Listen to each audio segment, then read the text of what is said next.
KCPOS can integrate to Pegasus Opera 3 out of the box. Let's have a look at how this works and what touch points there are between the two systems. KCPOS will read from and write back to our customer and supplier records. Let's explore now what the customer integration looks like. From the Opera 3 database, we read account codes, names, address details, contact information, as well as the current balance, credit limit, and their on-stop status, ensuring that a user can process a transaction like they can within Opera. For non-trade or non-account sales, we also create some control accounts for those points of sale.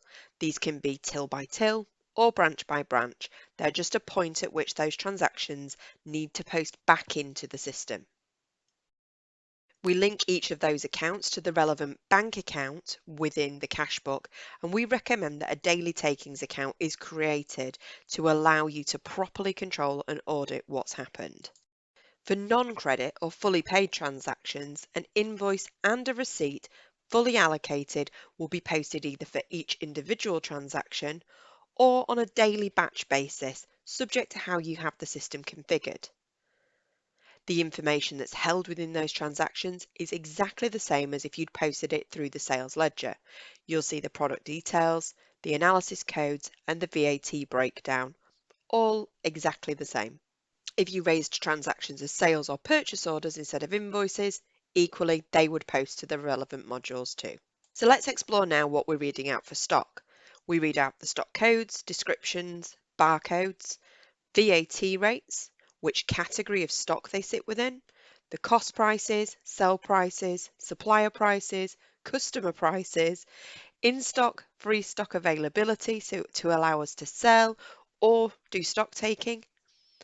We also, when writing back those transactions, use the sales codes and supply codes in much the same way that you would if you were processing the transaction directly within Opera 3.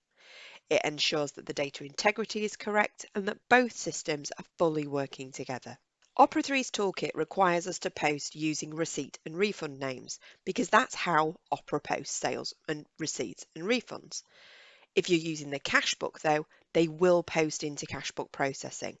Let's have a look now at how KCPOS is configured to map that information to ensure that the data ends up in the right place. KCPOS can be configured to control settings either centrally across all of your sites, outlets or tills, or on a branch by branch basis. My system is configured to control things like tender types and VAT and currency based on the settings coming out of Opera and back in again at a head office level. So I'm going to log into my main data. We extract from Opera alongside those customers, suppliers and stock information, the VAT rates, and if you've got it, the multi-currency information held in the multi-currency module. Within KCPOS, we can define multiple tender types, be these cash, check, card, various different card types from your integrated chip and PIN. All we need to do is tell them where to post in Opera. So as I mentioned before, it's simply a case of editing these and applying the relevant receipt and refund names from sales settings and also which currency these tenders relate to, allowing you to perhaps take currencies in euros if applicable. As we mentioned earlier in the presentation, KCPOS will read that static Opera data, so stock codes, descriptions, VAT rates, pricing, and even stock levels to allow you to effectively serve someone or handle stock movements. But what we can do is add additional information that's only relevant to an EPOS transaction. Be this a message for the operator, an age restriction warning, whatever's going to assist you in serving that customer.